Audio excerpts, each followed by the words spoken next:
Hello, my beautiful people. This is Val. This is how you do it. I'm just gonna get right into it.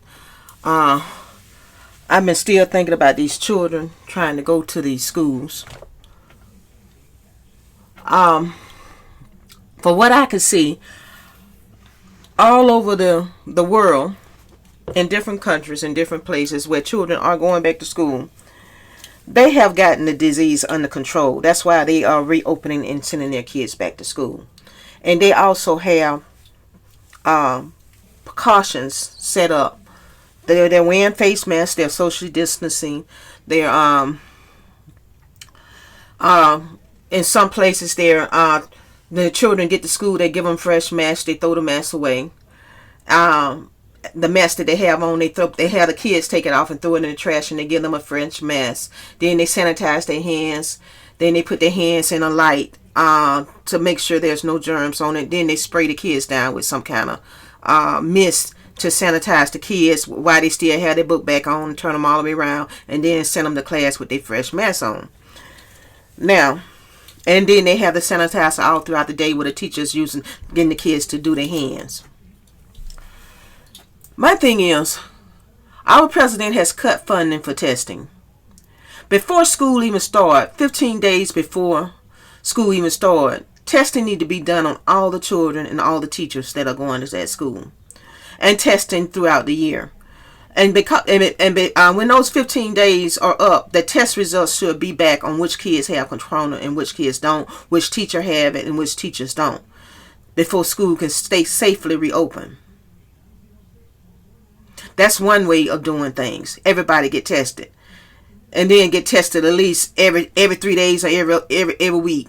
See, he didn't cut the funding for testing, so that's an impossibility. And he's also gotten out of the Worldwide Health Organization. So if anything new comes up, or any possibilities or something that we're doing or something that we're not doing is working or not working, we can't share the information with other nations. Or get good information on how to do this thing from other nations, because he done got out of that. Now my thing is, he's going after our children. He went after us. Now he's going after our children by telling us to go back to work. Now he's putting the children in harm's way, putting the children in danger. And just like we sat back and watched them children get put in them cages, whatever happened to the least of them, if you don't do nothing about it, happen to the next person. Like when you stood back and watched slavery, and then it happened to the Jews. You see what I'm saying? It just bleed over to other nationalities. Now we sat back and watched them children be put in them cages, and these children are still in cages today on the border. Now he's going after all the children in the world, except the rich that are in private school are being taught by tutors in their mansions. Right now in your city, can you get a test? Right now in your city, if you get sick, can you go to the hospital and get a comfortable room and bed without having corona? Just go to the hospital for anything. You bump your toe, can you go to the hospital? You step on a nail, get gangrene, can you go to the hospital?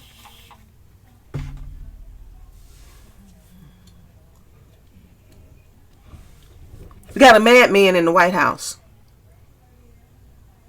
Oh, Val, you shouldn't say that. You know, you're going to offend some of your Trump supporters. They need to think about their own kids and stop thinking about what he's saying. What are you going to do about your children? Oh, my children ain't got no disease. Okay, they go home. They don't get sick, but they can be carriers and cause you, your father, your mother, anybody to get it, because you're careless about not wearing a mask, and you're careless about letting the children do any and everything.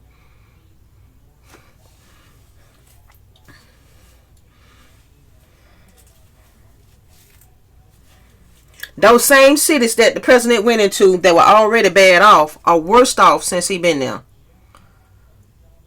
There are people in his campaign that got the disease now. That shows that he don't care about the people he worked with, nor the people of the United States. He don't care what happens to them. He don't care what happened to his campaign managers. He don't care about what happens to the people that work with him each and every day. You know he ain't gonna care about what happened to you. He don't know nothing about you. So why should he care? Out of sight, out of mind. Man going after your children. Your children.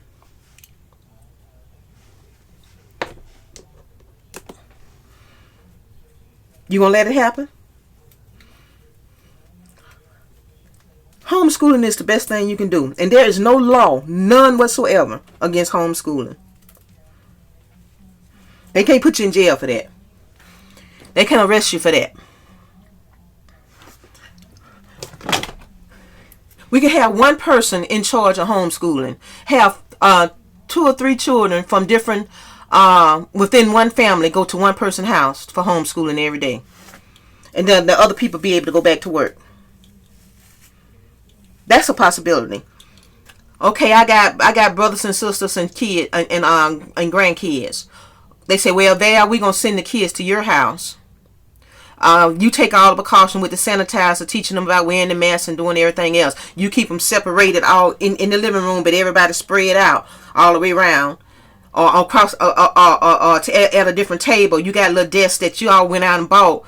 Those little bit of fold up desks that everybody went out and bought. Matter of fact, y'all have the classes outside. We'll run an extension cord with those long adapters about that long, where you can put plugs in and plug up laptops and computers, and y'all work outside.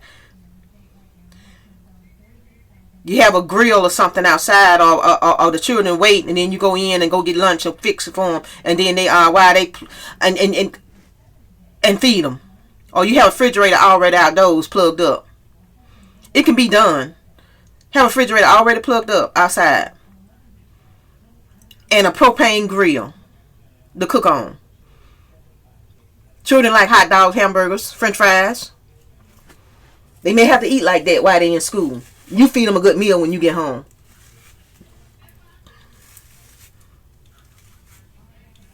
Give them an apple. Pick one person out of your family to be the homeschooler. The one that's not working.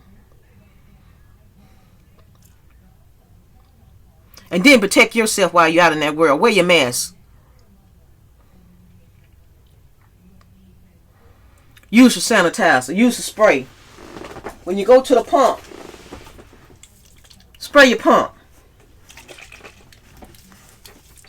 Wipe. Have a rag in your hand. Spray it. Grab the pump like that to get the gas. Wear some gloves if you ain't got no rag. Spray your gloves. Then take them off, throw it away. Don't keep that glove. Have a bag where you just throw gloves in your car or truck.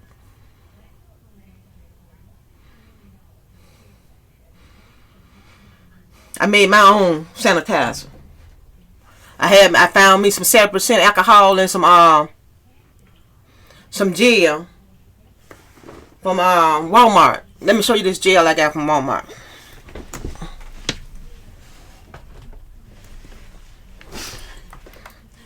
This is the gel I got from Walmart. I got 2 of them. Now I'm gonna use half of this. This right here is the gel and alcohol put together. You can see the difference. So this is a sanitizer. I've been squeezing this into containers as I go out in public. This here is just straight gel. It don't shake. I have my alcohol bottle.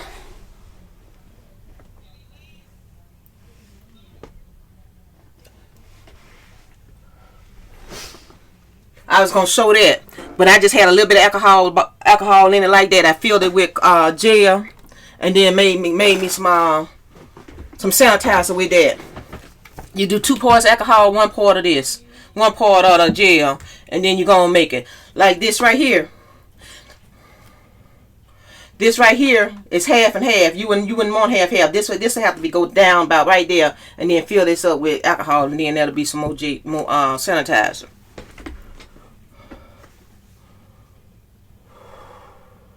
It say it gets in your eyes and your ears too. You wear shades or goggles or something like that on your eyes. You can plug your earphones in your ears. Y'all, I'm just saying, be safe out there. Don't take no unnecessary chances. And children can wear these things. You know how children, when you're working on the computer or listening to something, each one of them listening to their class, they could be in separate classes. They can have this over their ears. Protecting their ears. I didn't know I was that loud, y'all. I'm getting loud. I got my mic on. I'm sorry. Y'all turn it down while you listen to this. In this video, this is how you do it. I talked to all you beautiful people on this video. Now that I hear my voice, I need to get off this thing. See you beautiful people later. I got to go out today. I'm going to wear my mask. I'm going to try to stay in the truck as much as possible. But I do have to go in a store. Any store. I'll try a Dollar General. Look in the parking lot. Make sure it's not that crowded in the parking lot. So you got to watch your surroundings before you even go in these places. Because when you go to Walmart and you see all them cars at Walmart, you be like, you know it's going to be packed in there. You know you got to wait in line next to somebody for a certain length of time. You already know that. So, some of it is unavoidable. Wear your gloves. They're not spraying the carts down anymore. They used to. They're not doing that anymore. Like I said, I got some alcohol spray and disinfectant right here. It's 70%. And spray that stuff down. Keep this in your bag. Have you a bag, a Walmart bag or something. Spray that stuff, that cart down outside in the parking lot. Wipe it down with a disposable rag or a tissue and throw it inside a Walmart garbage bag. Tie it up. That's a done deal. Then put your gloves on and push that cart on in that store. You still got on your gloves because you got to test stuff in the store. You got your mask on. When people bunch up on the aisle, you go around them. Don't worry about waiting. In this video, this is how you do it. I see all you beautiful people in the next video. I see. I just want y'all to be safe. Protect them children. Don't let that madman kill your kids or you. And I see you on the next one. Bye bye now.